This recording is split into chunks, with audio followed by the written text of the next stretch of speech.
Bonjour les enfants, j'espère que vous allez bien. Le cours d'aujourd'hui va concerner un nouveau thème, c'est le thème 4, devenir femme ou homme. Pour commencer, on va étudier cette sculpture sur laquelle on voit une personne allongée avec des hanches qui se rétrécissent.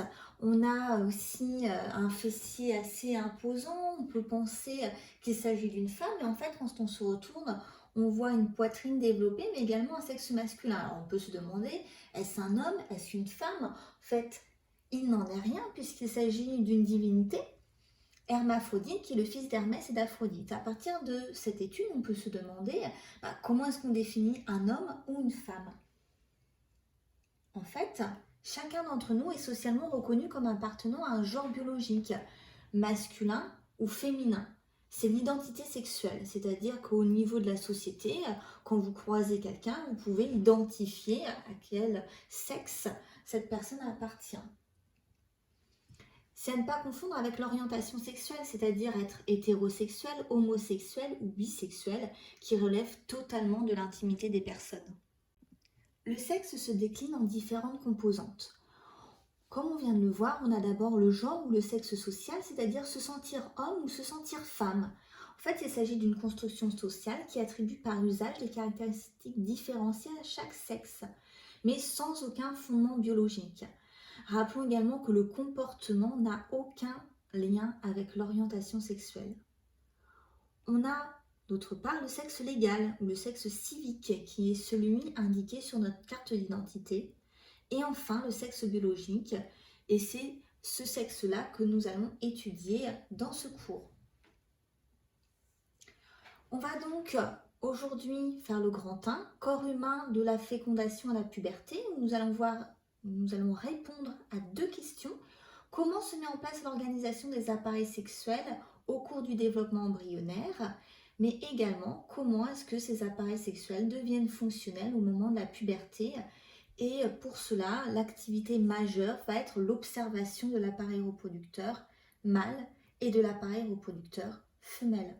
Tout le monde ne naît pas garçon ou fille. En fait, beaucoup de gens pensent que le monde est divisé en 2 catégories bien distinctes de personnes, les hommes et les femmes, et que toute personne présente des caractéristiques biologiques et génétiques qui relèvent d'une seule de ces 2 catégories.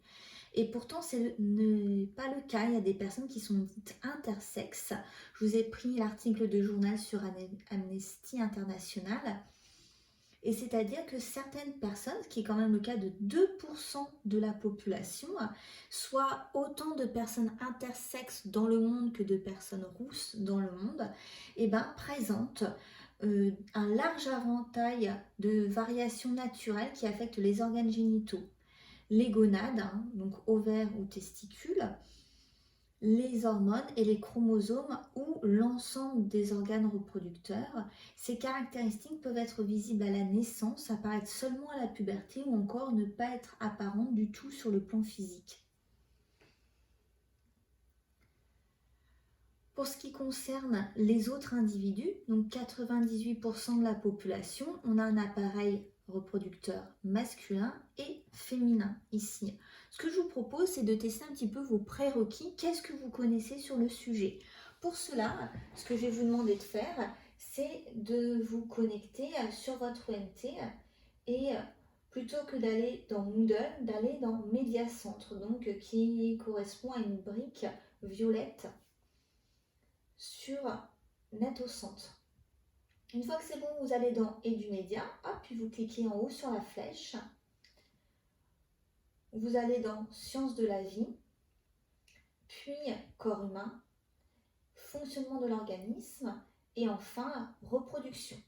Et là, vous allez avoir différents onglets qui sont possibles, dont Appareil reproducteur génital féminin en quiz et la même chose pour l'appareil reproducteur masculin. Là, je vais pouvoir me demander qu'est-ce qui est allégendé ici. Pour cela, j'ai plusieurs propositions.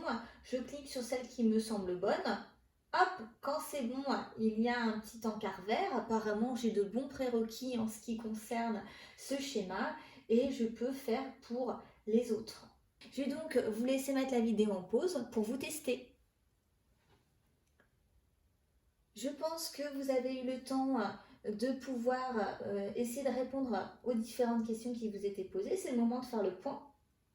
Ou là, pour commencer, hop, je vais pouvoir essayer de voir ce qu'il y a derrière, dessous cette culotte qui représente les organes génitaux en taille réelle. Et choup, si on l'enlève, eh ben, on voit les légendes qui avaient donc à indiquer.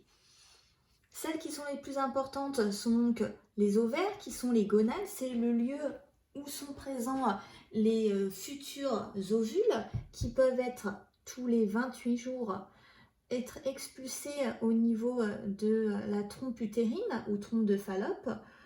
Ensuite, notre ovule va aller jusqu'à dans la cavité utérine, donc l'utérus, qui est bordé par une muqueuse utérine, également appelée endomètre. Et c'est lors de la destruction de cette muqueuse utérine tous les mois qui est l'origine des règles. On a également ici le col de l'utérus et le vagin.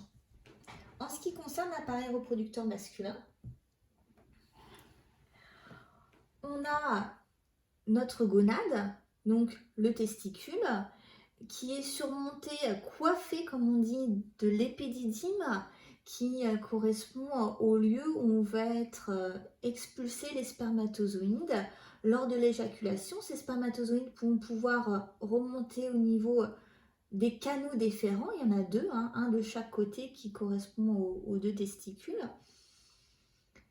Notre canal différent arrive à ce niveau où il va être enrichi en différentes sécrétions qui sont surtout de l'eau avec différents nutriments sucrés, dont du fructose, qui va permettre de donner de l'énergie aux spermatozoïdes puisqu'ils ont quand même un long trajet à faire et ils vont pouvoir circuler ensuite au niveau de l'urètre qui transporte le sperme, mais également l'urine, donc à des temps différents puisqu'il y a un système d'ouverture et de fermeture à ce niveau-là. En 2D c'est bien, mais en 3D c'est mieux. Donc une autre manipulation à faire, puisque nous sommes en TP, donc essayons de faire des manipulations, c'est l'appareil reproducteur masculin et féminin sur Zygote Body. Donc ce que je vous propose maintenant, c'est d'aller sur Internet. Et sur Internet, vous allez pouvoir taper donc Zygote Body et vous allez tomber sur cette page-là. Et on va pouvoir le déshabiller, c'est-à-dire que on va zoomer au niveau de son caleçon et on va pouvoir, en jouant sur l'onglet ici, voir la musculature. Puis ici, on a les os et on va pouvoir même enlever en descendant les os, pour voir ici, ça s'arrête au bon moment, l'appareil reproducteur. On voit qu'il est richement irrigué des vaisseaux sanguins, en rouge les artères, en bleu les veines. On voit également des vaisseaux lymphatiques et ici vous avez des innervations. Donc ce que vous allez pouvoir faire, c'est essayer d'y voir plus clair. Pour cela, je vais cliquer sur un vaisseau sanguin. Vous avez ici la légende de ce vaisseau et en cliquant sur l'œil, comme ça, vous pouvez supprimer les vaisseaux sanguins au fur et à mesure. Lorsque vous avez fini de supprimer les vaisseaux sanguins, vous allez arriver à quelque chose comme ça. Donc on voit l'irrigation dans la main ici et l'appareil reproducteur avec les testicules qui sont donc surmontés de l'épididyme. On a les canaux déférents jusqu'ici dans lesquels sont transportés les spermatozoïdes et on a à ce niveau-là la prostate qui va permettre d'avoir de l'eau qui compose 98% du sperme et on a ce qu'on ne voit pas mais c'est sous le corps caverneux et au-dessus du corps spongieux, un canal ici qui est l'urètre et qui donc transporte soit le sperme, soit l'urine. Vous avez ici la vessie qui communique avec les reins qu'on voit au-dessus. Si on étudie l'appareil reproducteur féminin, on va voir différents éléments. Ici et là, on a les ovaires qui débouchent au niveau de la trompe de Fallope. Ici, donc pareil de l'autre côté. On a la cavité utérine ici, l'utérus. L'utérus qui va déboucher au niveau du col de l'utérus à ce niveau-là. Et le vagin qu'on a donc ici. Donc ça, c'est vraiment l'appareil reproducteur.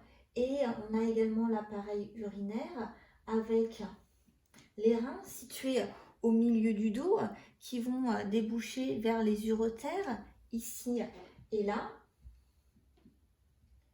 La vessie qui est ici et l'urètre qui est là. On a donc deux orifices différents pour le vagin et pour l'urètre.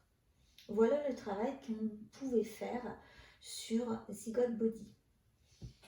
Après, ce qui serait utile, c'est de pouvoir les légender. Donc les légendes que l'on a faites, vous pourrez les retrouver ici